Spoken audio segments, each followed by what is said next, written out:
welcome everyone to another edition of NatCon Australia. Today I'm delighted to welcome an old buddy, Tim Andrews, who is currently Director of Consumer Issues for the Americans for Tax Reform and the Tholos Foundation based in Washington, DC.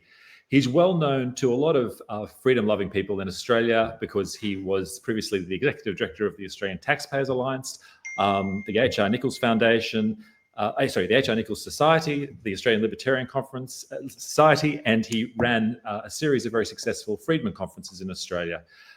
He has a Bachelor of Economics and Laws and a Master of Public Policy, all from the University of Sydney. Welcome, Tim. Thank you so much, Dan, for having me. It's great that we've had the chance to connect, and I'm honoured, given all of the amazing people you've had on this podcast, I'm honoured that, to be included as part of them. They were just a prelude, Tim. So you're based in Washington, D.C. Literally, I think half an hour ago, Trump announced Vivek Ramaswamy and Elon to head up the Department of Government Efficiency, amongst other sort of, momentous announcements. What's the mood like there at the moment? Can you hear the wailing of, people in the night and gnashing of teeth? Are people and the knitting of, pussy hats as they prepare for the inauguration and what? It's interesting how deserted downtown DC was the latter half of last week, as so many people were just taking days off work to cope and grieve in their own ways. Like places in downtown DC were essentially ghost towns because so many people were grieving. And I hope that people on the other side of politics get over this and realize that, we may have political differences, but this isn't some sort of existential crisis, and we move forward. But look, on the view of people on our side of politics, what we saw is an election where Trump ran on a platform of tax cuts, deregulation, small government, Elon Musk, and Vivek very much being appointed to these positions to deregulate, shows very much the popular support for these traditional Republican principles of small government, which win elections. So run on small government, win elections, and not just at a federal level, at a state level. I think something that people in Australia miss is what's been happening at the state level. We've seen in the last couple of years Republicans win state after state after state on platforms of cutting income taxes and school choice. Like Texas, for instance, basically got rid of all of the moderate Republicans who were anti-school choice. And now Governor Abbott there has a working majority of Republicans pro-school choice. So we're going to get school choice in Texas. And so I think Australians should actually look at not just what's happening in Washington, but at the state level, because Australia doesn't really have a federation because in this way that the Constitution intended, because the federal government just runs everything and dictates to the state. But you have so much state autonomy in the United States still, and that's where so much interesting and wonderful other things are happening that I think gets missed in the media chatter. And I think people need to pay attention more to it.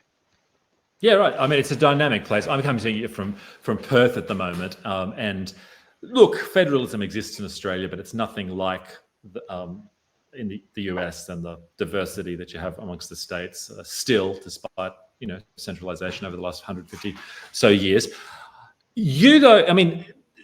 The Trump phenomenon wasn't just a rehash of Reaganomics and small government, right? It contained, at the very least, different elements which, never Trumpers and people from the traditional sort of freedom-loving circles struggled with. And one of the major ones or differences was this reaction against, let's call it liberal interventionist foreign policy, going to wars in Iraq, Libya, Syria, Serbia, and disastrously in Afghanistan and Iraq. I mean, that's something which libertarians have always been very wary about, and in some cases been an absolute, minute minority, right? I thought it might be interesting to ask you, rather than, comment however you want, but you have a particular knowledge and perspective when it comes to Ukraine. In Australia, it is very hard to get alternative views into the mainstream media on that. If you don't accept that it's a rerun of World War II or the Cold War and Putin's Hitler, and we have to throw everything at it, otherwise we're all Neville Chamberlain, then you don't. It's very hard to get a hearing on that. What's the easiest way, do you think, for people who bought into that kind of view to maybe get them to think a little bit more critically about the Ukraine conflict? I mean, that's a really good question. And what we've seen with Trump is very much a realignment of the conservative movement, in that the George W. Bush sort of Cheney view of foreign intervention and endless war is not what the Republicans believe in. And the Republicans have returned to traditional sort of conservative values going back to most of their history, which was non-interventionalist, and it was a much more restrained foreign policy. People forget that when George W. Bush ran in 2000 for the first time, in his debate with Al Gore, he was championing a non-interventionalist foreign policy. I would encourage everybody to actually watch clips from that debate where Al Gore was the "we need to have a robust foreign policy presence," and George W. Bush was the "we need a realist, restrained foreign policy." So humble, right? Humble foreign policy, I think is his line. Yeah. I think those are exact words. So what we're seeing now is actually a return to the norm.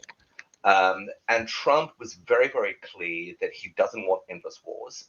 He wants to have peace through strength, but he actually wants to have a situation where American boys aren't sent to die for foreign conflicts that don't impact the United States.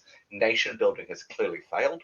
We have seen that the conflicts in Iraq, in Afghanistan, etc., the debacles there, that this was a foreign policy that failed. And I think what Trump wants, and was very, very clear in his campaign, is a return to that sort of humble foreign policy. When it comes to Ukraine, the question is very, very simple to me, but it's difficult to convey because, yes, Putin bad. I will happily stipulate Putin bad. Putin shouldn't have invaded Ukraine. That's not the question, though. The question is, what's the best foreign policy approach for the United States now? Is it continuing to let Ukrainians die in a war that everybody knows Ukraine won't win? Like, there is no chance Ukraine will win the war. Nobody thinks that. It's needless conflict and feeding the meat grinder where people die with no exit plan. Like, you ask the Democrats right now, what's the exit route? What, Putin will suddenly change his mind? Russia will dissolve as a country? Like, this is fantasy. A realist foreign policy, one based in reality, realizes that a compromise needs to be made and we need to have an exit strategy. And what Trump very, very clearly said is, I'm going to have an exit strategy. I'm going to stop the bloodshed. And I think people really, really support this because there's a cost to human lives. There's a cost financially. And who's benefiting? Like, yes, it's bad to let Putin get a win, but what's the lesser of two evils here? It's clear that continuing bloodshed isn't something that's the morally right thing to do. So I think that a lot of Americans really thought that a peace settlement, which won't be perfect, people don't get everything they want. Like, compromise is important, is the best way to preserve lives, to save money, and to move forward.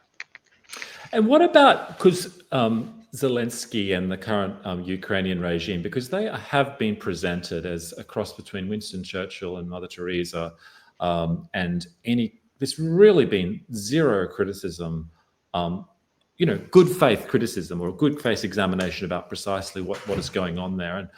And it isn't, and Ukraine has never been, Switzerland or the United Kingdom in terms of its respect for human rights, its levels of corruption, its all the rest of it, right?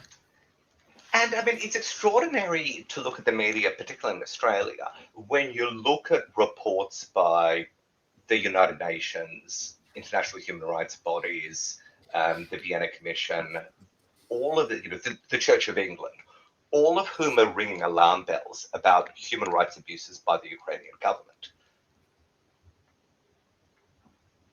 And none of this is reported. Now, again, to point out that human rights abuses are occurring by the Ukrainian government isn't to somehow say Putin is good. No, it's friends don't let friends commit human rights atrocities, right? Like if we support Ukraine, which I think we should, the West actually needs to stand up and say imprisoning journalists is bad.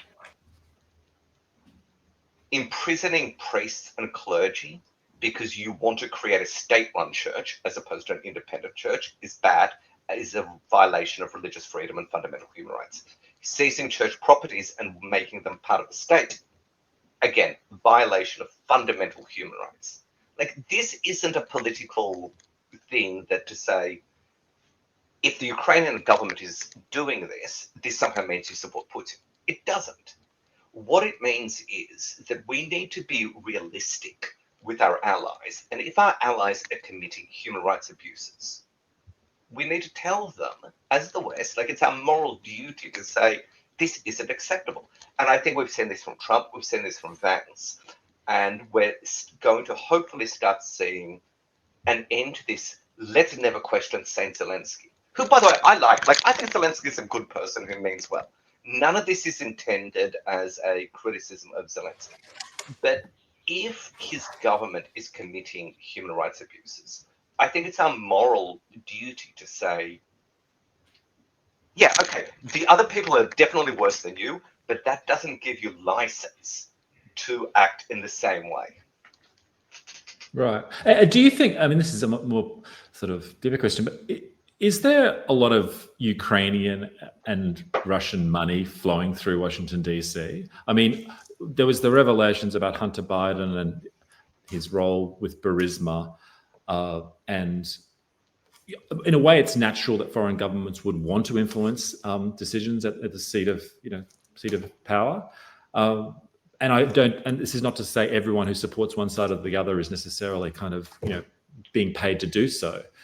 But I suspect there are people who are being paid, and I suspect there are commercial interests involved as well. Do you have any kind of insight into that? I think, and bear in mind, I do need to once again stress that all of these are my personal views. They don't represent HR, Tholos Foundation, etc., or the Australian Taxpayers Alliance. But I think that when you say commercial interests, like the military-industrial complex is a thing. Like they do have significant lobbying power in the United States. Far more than I think an Australian can imagine. Like every single train station you go to in DC, every billboard is Raytheon or one of the other military defense contractors. Like it's everywhere.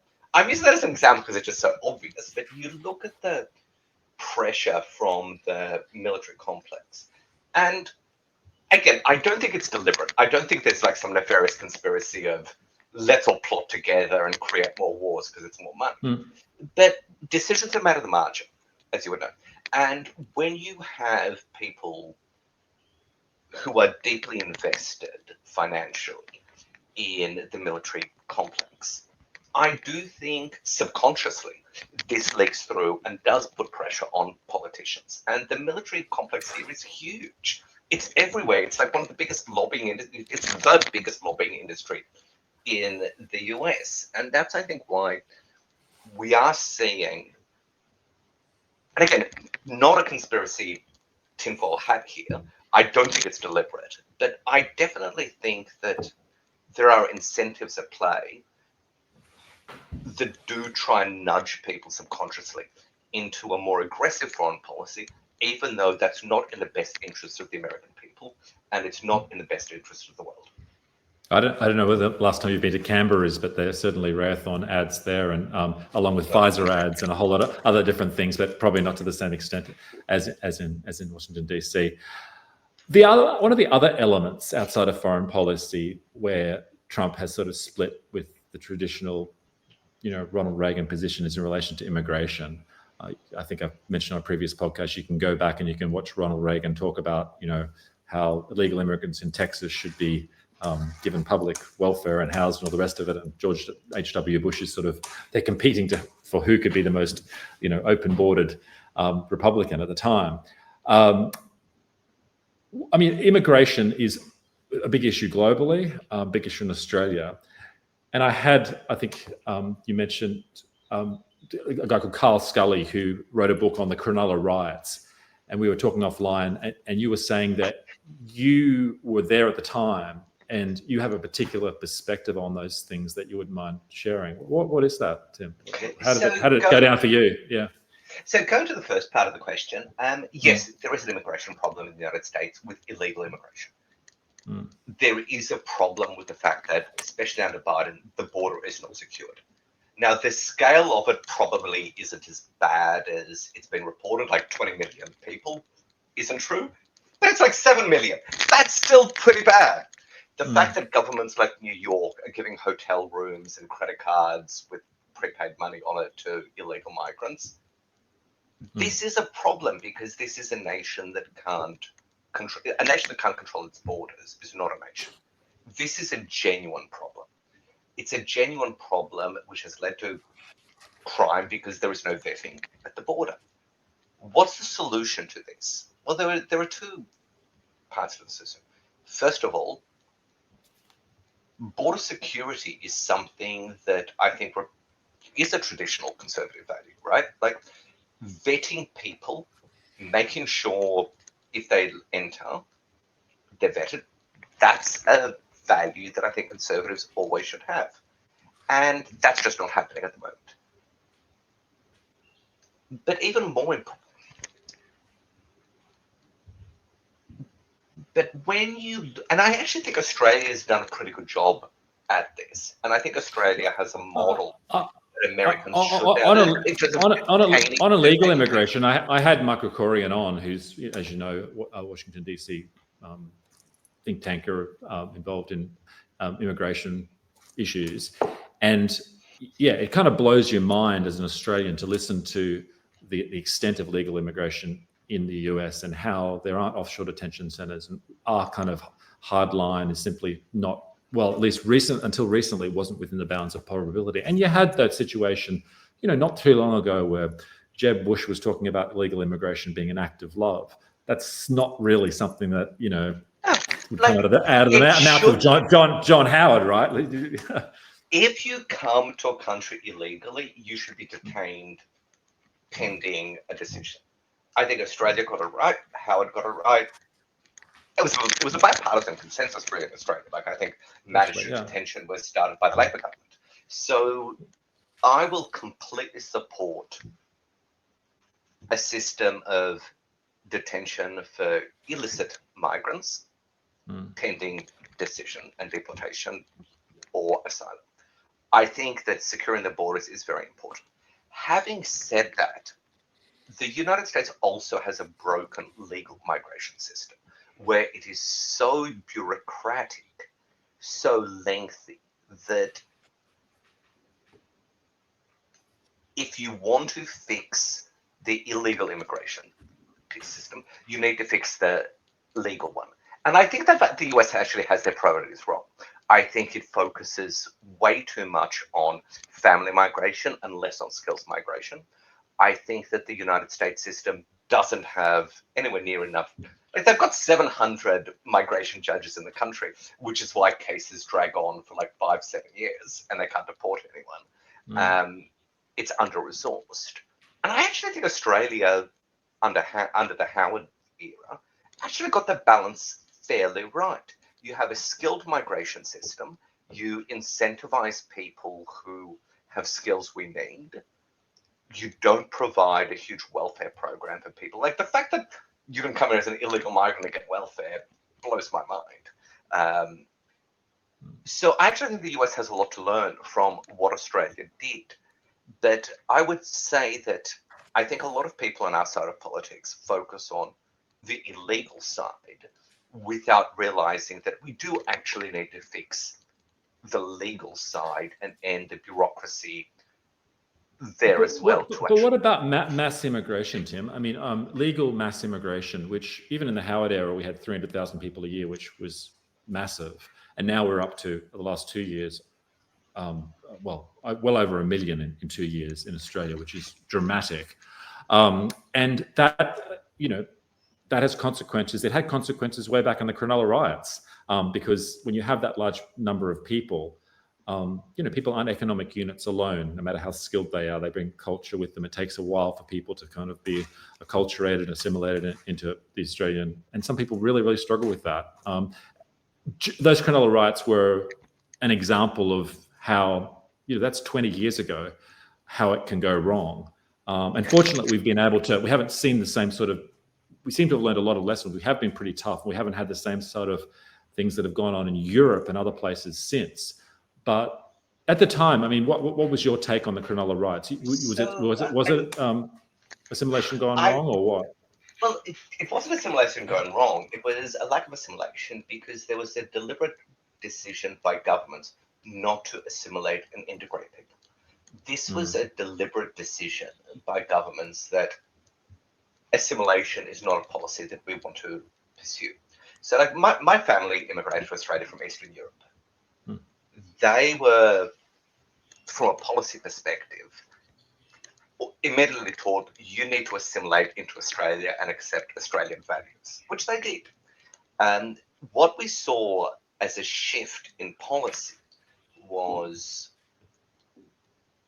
you don't need to do that. You can set up your own enclaves, your own values, and you don't need to be part of a broader Australian community, which is where we saw friction start to occur. So the time of the Cronulla Riots was one where we had instances of a particular immigrant group that, I mean, I was a high school child at the time, and I remember gangs coming to parties with guns that I was there. I remember being terrorized. Really? What part of Sydney was that in? Just outside Cronulla. I remember once being just outside Cronulla at a party, year 12, people coming with guns trying to crash it. Like this was ubiquitous. I remember you went to some wild parties, Tim. I've never been to a party when that's happened. You must have. Yeah, but this was ubiquitous. Like the issue with cultural values, like we had the SCAF rapes there, where, if you remember, they were racially based. They were, you Aussie dogs, we're going to rape you. Which was a tragic situation. But this is, like, we shouldn't blame immigration for this. What we should blame is we should blame the fact that governments deliberately made the policy decision not to assimilate people. And when it's a combination, right? Because when you have such massive numbers, it's hard to have, as I like to joke, John Anderson go down there and have a cup of tea with them all and sort of gradually, bring them on board. It's simply beyond the capability of government to do that. And there is things that government can do to encourage assimilation. There's things that government can do to not encourage it. But yeah, it's I mean, but you're of the view still, right, that large-scale immigration, provided it's skilled, is a decent thing, but all we need to do is get government policies to focus on immigration, or not? It depends on large scale, and how you define as large scale. I will happily concede that there is a point where you can't assimilate people because the number of immigrants is higher than the ability of a community to assimilate them. I think immigration objectively is good for a society. And again, both my sides of my family are immigrants. A lot of my friends here in the US are immigrants. Immigration is an objective good. High-skilled immigration is an objective good. I think it does a lot of good things for the community. However, there is a tipping point where too much immigration can cause negative consequences for a society. I think Australia, at some points, exceeded that tipping point. I think in some elements, the US, although it's illegal, has exceeded that tipping point. You're definitely seeing that in Europe. Like what you were seeing in Europe with immigration is horrific. Particularly the lack of checks and balances, the welfare programs, the fact that you combine exceeding the tipping point with free money from the taxpayer, no checks and balances. It's a recipe for disaster.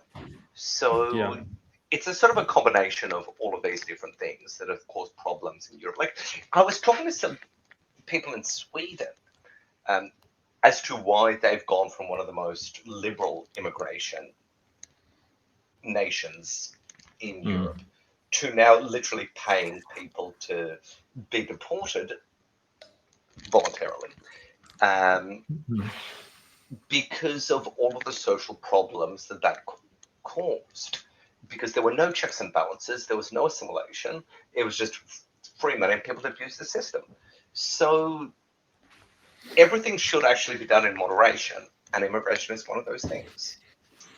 Yeah, I mean, as I was saying to Carl Scully on the interview I did with him, in a way, we should be so thankful that we had quite a hard-nosed approach in those early 2000s with Margaret Cunneen and the law enforcement, because they probably saved us grooming gang situation like they had in Europe. I mean, I think Carl did a really good job, and I really appreciate an interview with him. But I do think he underestimated just how bad the situation with gangs was at the time. Like roaming gangs terrorizing everyone was really a thing. And the Cronulla Riots were a backlash to that. Yes, bad. Shouldn't have done this. But it was a backlash to a genuine problem that Carl came close to admitting in his interview with you. But I don't think he actually fully admitted I've had other people make exactly that same point.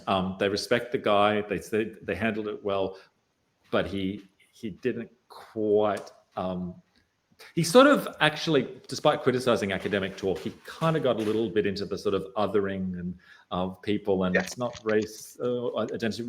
It's just a misunderstanding, and well, up to a point, Lord Copper. But there was a sort of cultural clash of something going on there, right? It wasn't just everyone's using the beach and people just need to sort of gradually get to understand each other's ways of using the beach. I thought. Yes. So viewers may not be aware, but Tim and I think it's 5 years, right? I had a bet with you that you would change your views on trade. This is what everyone's here for. And I think I've lost that bet now because the time has up. But over that 5 periods, in fairness, I think the whole of Washington, D.C., or like large scale numbers of Washington, D.C. have changed their views on trade. Your good wife, Helen Andrews, who's well known to NatCon in NatCon circles, she, I think, is pretty good on reassessment of trade arrangements. Marco Rubio, a whole lot of these people that would have thought 8 years ago, if not 4 years ago, that any questioning of free trade is to just identify yourself as a complete Luddite, have now moved significantly on that issue. But some may say stubborn, some may say principled. You have not changed at all. Is that right, Tim, or not? I think that is correct. And I'm still waiting for the champagne that you owed me. Our bet was up. It'll come through. Okay. I'm waiting for the champagne. You've got my shipping address. I'll happily send it through before the tariffs arrive on imported goods in the US. But why haven't you changed? I mean, do you still think that US trading with China, tariff-free trade, or it should be the same policy with China as opposed to New Zealand or France? I mean, doesn't it matter who you're trading with at some level? There are two separate issues here, and I remember having this argument with you in Brisbane at one of Coops's events. Yeah. And the point that I was trying to make to you is, if you want to make an argument that for national security purposes, we should put tariffs on China from national security perspectives, that's an argument I can intellectually respect. It's an argument that I don't necessarily agree with, but it's an intellectually honest argument. But you need to accept that tariffs hurt American consumers, particularly lower income Americans, and tariffs hurt Americans. Tariffs as a sacrifice is an intellectually honest argument. Tariffs as somehow being good for the economy is an argument I cannot accept. But when you say, so just to jump in a little bit, when you say they're not good for lower class Americans, you know, J.D. Vance, the vice president, I'll just pause. He, you know, famously grew up in Ohio, which had been deindustrialized over the last 25 years, certainly accelerated after the US signed a free trade agreement, you know, the permanent national normal trade relationships, and then China's entry into the WTO. I was in China at the time. I remember the attitude of the American corporates in relation to that. I was, you go girl, this is the way of the future, trade with China and democracy will come. That simply hasn't panned out. And over above the national security issues, which is why the way the DC and Australia want to respond, they want to create this sort of walled garden or high walls, small garden approach, which I think is the sort of lingo they use, where we will focus on just cordoning off particular high-tech industries. And what they don't get is a couple of things, and I think it's intellectually honest to say it. You need at a certain level to develop high-tech industries, which can be used for defense purpose, a base level industrial capacity in a nation, right? And so, you know, famously, General Motors used to produce cars and then was able to, within 2 years, start producing tanks to win the Second World War. You don't get that innovation unless you have people tinkering around, you know, with bells and whistles and all the rest of it. It can't occur in silos. And you know, when you look at places like Ohio, all those factories and jobs and everything else have moved out over the last 25 years. I think that's undeniable. So yes, it does. Tariffs are a tax. They put a tax on imported goods, but you can avoid the tax by building internally, and that's good for people. You know, the hillbilly the reason types. jobs are moving out of places like Ohio is primarily to do with bad policy from the United States. It's labour market policy or industrial relations policy, as we would actually say in the US, so in Australia, and putting impositions on business and making it more difficult to build in the United States. It's economic bureaucratic regulations strangling businesses in the United States. Technology does actually help here.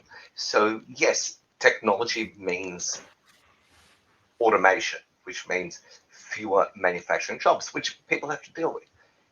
Tariffs, on the other hand, hurt those people in Ohio because those still in manufacturing jobs need to still get, like steel imports. The steel import tariff that Trump brought in hurt manufacturing jobs in those states.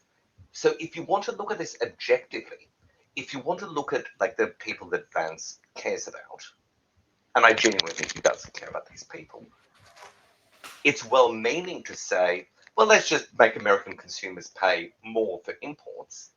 But it's the producers still in the United States paying more that will cause even bigger problems for industry. So what we saw under the initial Trump, the first run of the Trump administration is Trump did great things for the economy by cutting corporate income taxes, which led to the first increase in real wages for low-income earners in decades. Like the Trump corporate tax rates, if you're a low-income earner in Ohio, best thing that ever happened to you. If it wasn't for COVID, Trump would be hailed throughout history for TCGA for what he did. But the tariffs went against this because manufacturers couldn't actually import goods to produce products cheaply. And so jobs were laid off. People lost their job because of tariffs. But Tim, when you talked about when we covered immigration and we covered foreign policy, you talked about a sort of return to traditional Republican conservative principles. The Republican Party's platform under Abraham Lincoln was to be a high tariff economy, right? To have a wall so that northern workers didn't have to compete against poor European labor and free slave labor from the South, right? So it was a combination of like end slavery, high tariffs, and focus on internal improvements, infrastructure. And during that time, post-Civil War, under Republicans, that whole thing, that is when the US economy went absolutely ballistic and became the industrial power that Alexander Hamilton and other people from the early days had always dreamed for it to be. In spite of, not because of, yes, you saw a great US economy, but it was because they had no federal income tax, they had little regulation, they were the freest country in the world. That's the reason the US economy was going gangbusters, not tariffs. Like, the fact that tariffs were there retarded the economic progress. Now, I will potentially concede tariffs are potentially good for a country in the short term. Maybe for 10 years, tariffs will have a short-term boost. But in the long term, you mentioned cars and General Motors.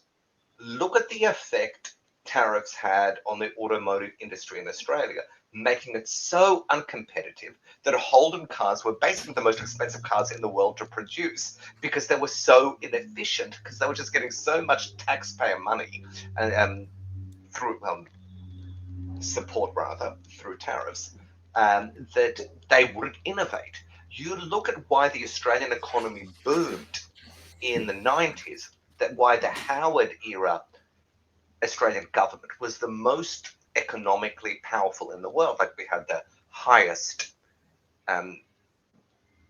economic growth, the lowest inflation, the lowest unemployment of any Western country, was because the microeconomic reform that removed the tariffs caused an economic boom by shifting resources from inefficient industries and government largesse to efficient industries. Agricultural sector flourished. Australian farmers are some of the best in the world now, probably I would say the best in the world, because we got rid of tariffs.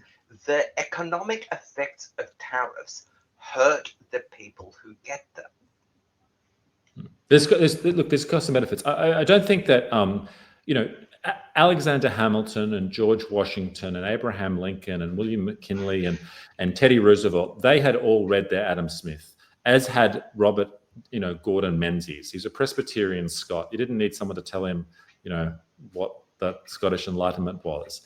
But they had come to the conclusion after the high point of classical liberalism, at least in the UK in the late 19th century, that this wasn't working. Germany, a protected power, was industrially developing significantly. The United States, a protected power, was industrializing significant. The UK, with its unilateral free trade policy, had become a husk of itself. The birthplace of the Industrial Revolution had been hollowed out. So that at one point by 1900, the UK was actually exporting more coal to Germany than any other. There was a weird statistic I came across the other day. It wasn't producing things. Siemens and ThyssenKrupp and those guys were the powerhouse. So you had, as a reaction to that, a Trump-like figure, a Joseph Chamberlain, who came along and said, look, we need to stop this. He used to be a classical liberal and said, tariffs, actually immigration as well, and a different approach to foreign policy too. Do you think all those guys, those big, they're big leaders, right? Do you think they were just, economic dullards, hadn't thought about it in the way, and I don't mean to be kind of crude, but hadn't thought about it in the way that American Taxpayers Alliance had thought about it, or what? Or why? I think they were just wrong. Like, I think that I can understand their concerns, but I don't think their solution was correct. So, and we see this once again in Australia, that by the 70s, Australia was what was the line Lee Kuan Yew used? The poor white trash of Asia, because our tariff policy caused the Australian economy to become so decrepit. This is an objective example of how tariffs were destroying the Australian economy. And it was only through the bipartisan consensus, and like Paul Kelly writes well about this in the 1980s, the bipartisan consensus microeconomic reform was what stopped us being the poor white trash of Asia. This rejuvenated our economy. It helped businesses, it helped consumers, it helped the economy. So, of course, some of these great thinkers are great people, but yes, they were objectively wrong. And I don't think it's fair for you to say somebody, 200 years ago has the knowledge and the evidence of economics that we now know. I mean, we can say that,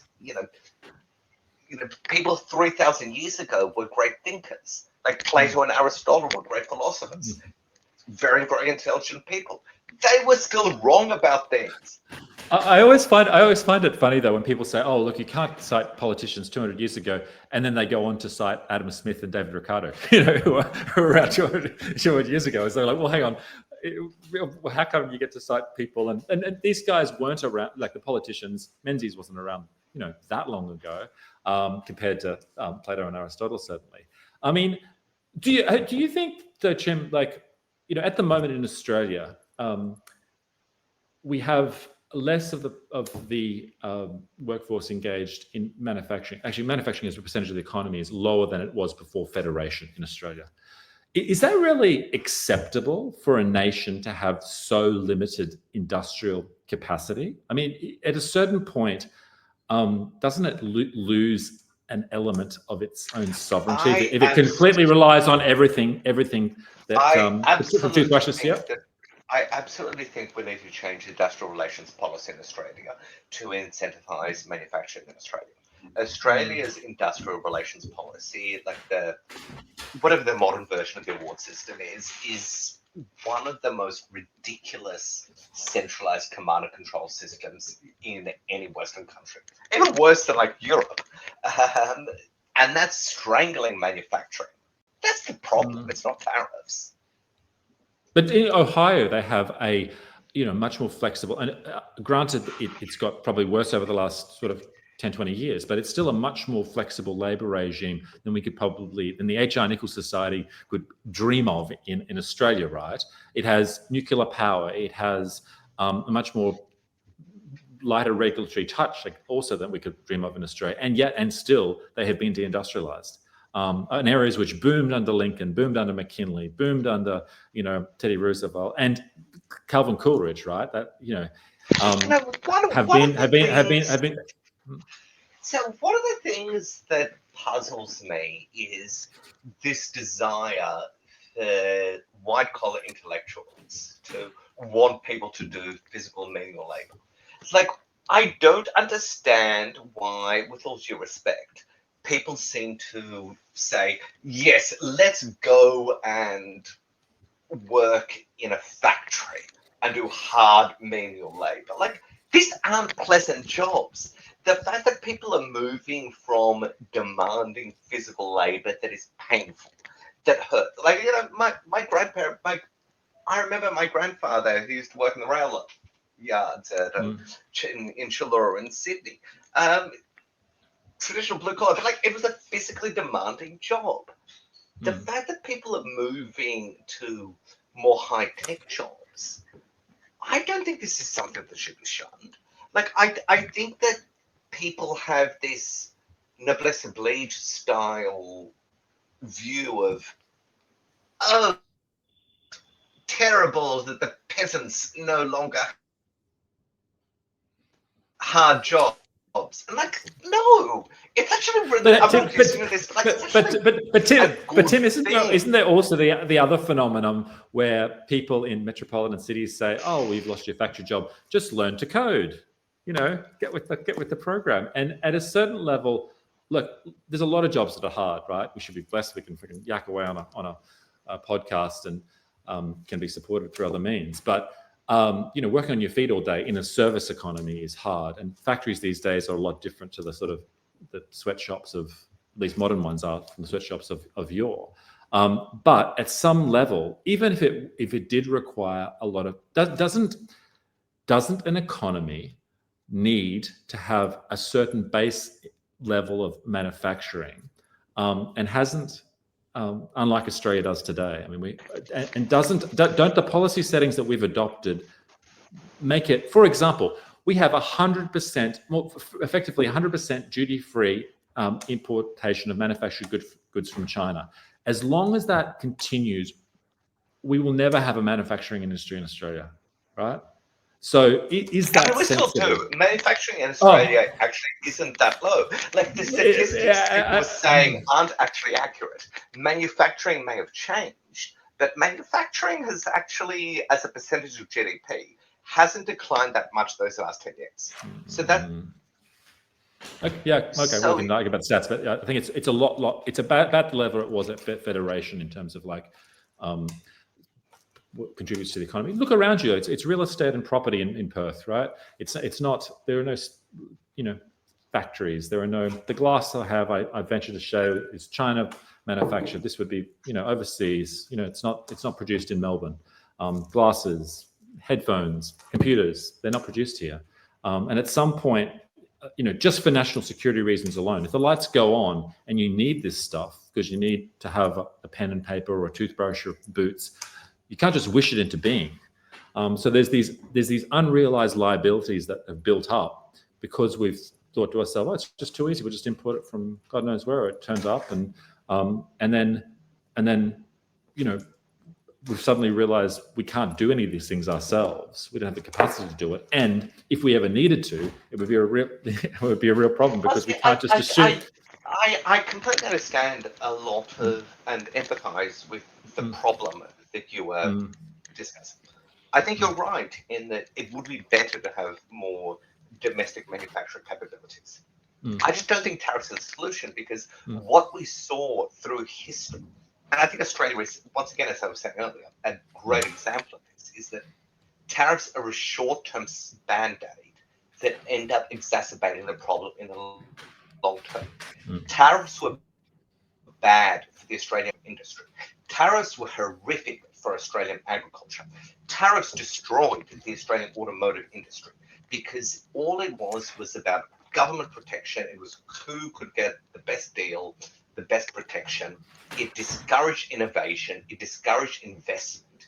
It discouraged companies actually creating new jobs, and it was unsustainable. So yes, they can definitely be done poorly and can be done well, as can all policies. I mean, when you say it were bad for agriculture, Blackjack McEwen, National Party sort of founder, was in favour of protectionism all round, strongly supported by farmers. So if he was arguing for it, then there must have been some reason for it was in the interest of farmers. Well, no, he was supported by farmers in certain states and very much opposed by farmers in other states.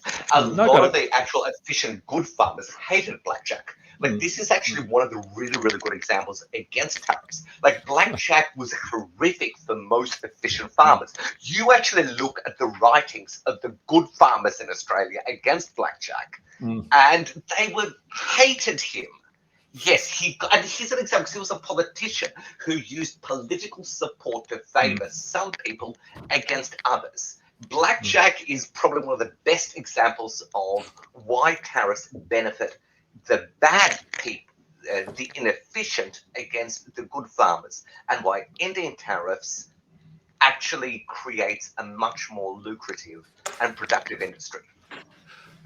When I talk to you and many other of my old libertarian buddies, I know the arguments because I used to spout them, express them myself. What, if anything, have you changed your mind on since 2016 with Trump when it comes to policy?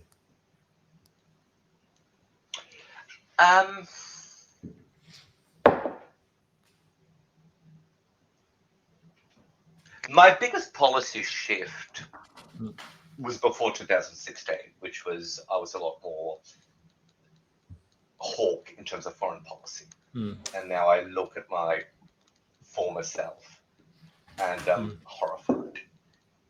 In terms of since the Trump election, I don't think the Trump election has changed my views.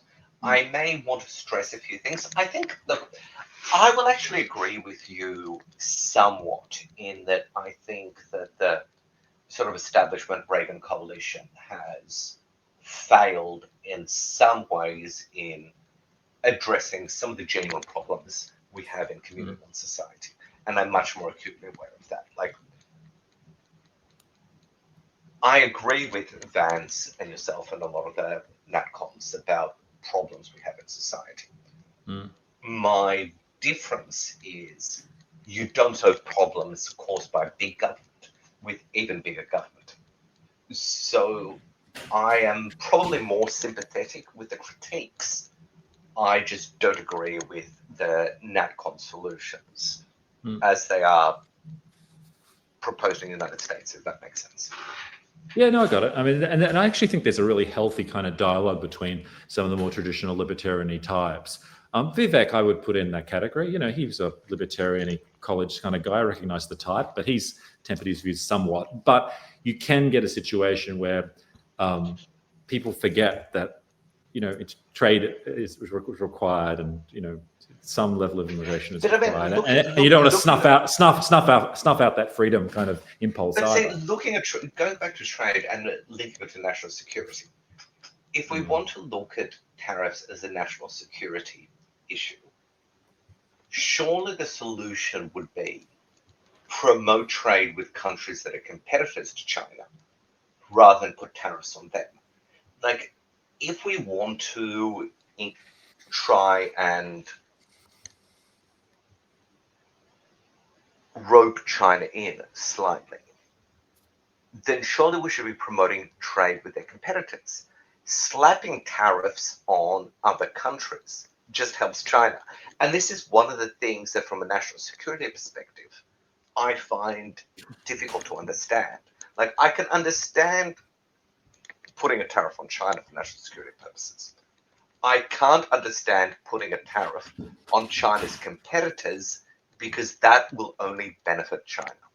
But Tim, like, I've used this example in the past, but I distinctly remember an Australia Day lunch in Hong Kong when Peter Costello, just out of office, came and addressed everyone. And he made this point. He said, must have been 2008, I guess. He said, oh, look, I don't really care if China produces all of America's cars. And I just remember thinking at that stage, oh, hang on, man, that's over the top. That obviously does matter if you move, you know, that industrial capacity to another country. It'd be like the Athenians saying, oh, it doesn't matter if the Persians produced all our ships. Of course it matters. Like, at some point, that the libertarian, you know, free trade axioms have to clash with sort of geopolitical realities, and you have to have an adjustment. You don't think? Do you think it matters if China produced all America's cars? I don't think that's the question. Like, I think the question is, what's the best economic policy to benefit America? And how do we get good? I think if the US has a much more free economic system, it's a moot point because China won't be even in the running to produce America's cars. I think America's cars will be produced in America. But it's not a moot point because the EV electric vehicles, America's just like slapping massive big tariffs on. I don't know, we're quite short of time, but massive tariffs on them. The EU are now doing that. Australia is not doing that at all. So, you know, without those, it's likely that, you know, China would produce all of a range of America's cars. Like, you know, so is that just sort of something you could stand by from? Because that technology, you know, once you learn to produce so why this is stuff, the solution to that putting tariffs on Mexico and Vietnam, who can also produce America's cars? And why is the solution to that increasing regulation on American manufacturers? Because you want to, well, you want, I don't know about the regulation is a, abstract term. It depends what type of regulation, but you want stuff internally so that Americans or Australians can produce stuff, because at some point, the nation state is important, and Mexico is not necessarily a military ally who will come to your aid as and when it's required, right? So you need to need to have some level of self-sufficiency. Doesn't mean you turn into North Korea.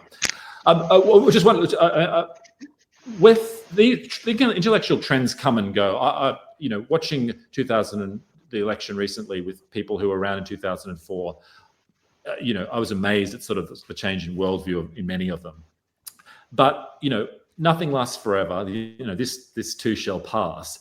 Do you think it's possible that in due course, let's say 10 years down the line, everyone will be saying, in the same way they talk about neocons and stuff, or increasingly talk about neocons, oh, those national conservatives, that was clearly about a dead end. We shouldn't have gone down, and we should go back to listening to Tim Andrews and being, much more libertarian. Do you think that will happen or not? I mean, it's possible. I'm open-minded. I mean, the thing is, first of all, I think you're different to at least some of the national conservatives in the United States, who basically are left-wingers with a few social conservative views, which you aren't.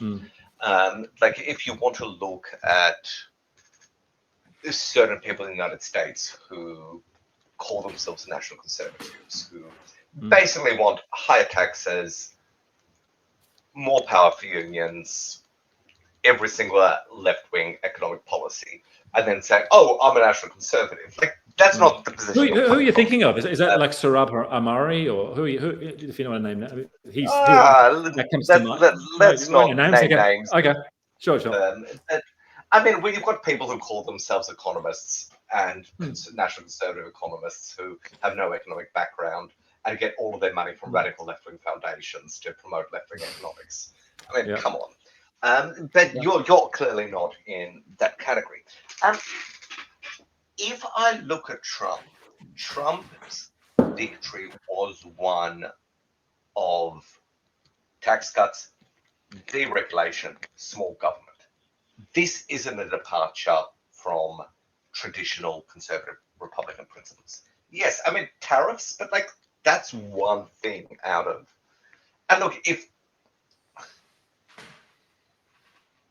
Trump's points about tariffs, I disagree with him on, but like, this isn't a departure from the norm. You look at Trump's appointments, they're not a departure. But low taxes, low regulation, and all the rest of it, that's something a Jeb Bush or a Marco Rubio would have been happy to sort of, that was their line. Exactly, that's my point. So how is Trump different? Trump was different because of the foreign policy, immigration, trade lines. Once again, Trump was different on foreign policy only from the last 15, 20 years. He was a return to normal. The only thing Trump is different on is tariffs. That's one policy issue. Like, this entire, the NatCons, I mean, what's the difference? Like, other than immigration, tariffs, where do we disagree? Immigration and trade. Trade, immigration, and foreign policy are the key big ones where you can see a difference from the sort of traditional Washington consensus, right? That's different to what existed in 2016. And I'm not saying it'll last forever. Who knows? Because the different circumstances. I mean, on foreign policy, require for different sort of policies. I mean, on foreign policy, on foreign policy, I think it's a return to George Bush in 2000. I think on immigration, the idea of secure the border but have a better pathway for legal migration isn't a departure. Trade, yes, I think that is a departure, but once again, when you have Vance signing the taxpayer protection pledge, when you have Trump talking about these things, when you have Trump appointing Vivek, when you have Trump appointing Musk, I actually think that this is a victory for traditional small government sort of Reaganite conservatism, with just tariffs thrown in. But there's a good bunch. Oh, I think there's a difference. But anyway, we just look from a distance, or from a probably about as far as DC you can get here in Perth. There's certainly an incredible amount of energy coming out of the place. and it's going to be a cracking next 4 years. At least the appointments look good. I mean, the appointments seem unobjectionable to you and others and the rest of it so far. I'll conclude by this. How can it all go terribly, terribly wrong? I mean, Trump is a character. He's unpredictable, but he seems to be surrounding himself with good people. I don't think he'll make a lot of the mistakes he made in terms of appointments and just lack of self-discipline he made the first time around. I'm feeling relatively optimistic at the federal level. I also think the Republican House and Senate, I mean, Johnson as Speaker has done such an incredible job. I really thought Johnson would be the Speaker. He sort of got in there by accident, and yet he is a traditional Reagan conservative down the line on absolutely all the issues. He's done a phenomenal job. The Senate's held the line. You've seen amazing judicial appointments, which have, we haven't even discussed that, unfortunately. Probably don't have time to. But like the judiciary has so much more power in the United States, and you saw the judicial appointments under Trump the first time around. We're probably going to see more of the same here. So, as somebody who is possibly more Trump skeptical than myself personally, I'm actually feeling relatively positive about the next few years. Cool. Yeah. Well, who knows? We could have a situation where, like George W. Bush, the humble foreign policy turns into something different, or a trade. Is Kevin Rudd going to resign as ambassador? That's the question. I think he probably should, because he's untenable. But no, he doesn't want to be. We don't. Even a self-respecting nation doesn't want to be told that they have to recall their ambassador. So, but it would be the good and honourable thing and sensible thing, frankly, for someone new to go into that role. So we'll see what happens there. But I mean, Kevin Rudd radicalized me from an early days. I've known him for a long period of time, and I'm not a fan. But anyway, we'll see. I saw. Oh no, you go on. No, I saw his statements on Twitter today saying we support and congratulate the president.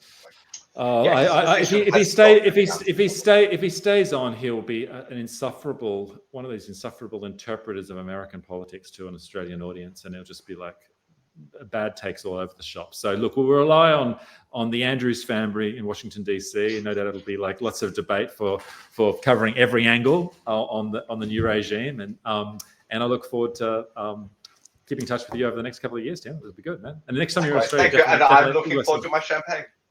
I'll get it in before the tariffs arrive. Good to hear, mate. See you. Bye. Thanks. Bye.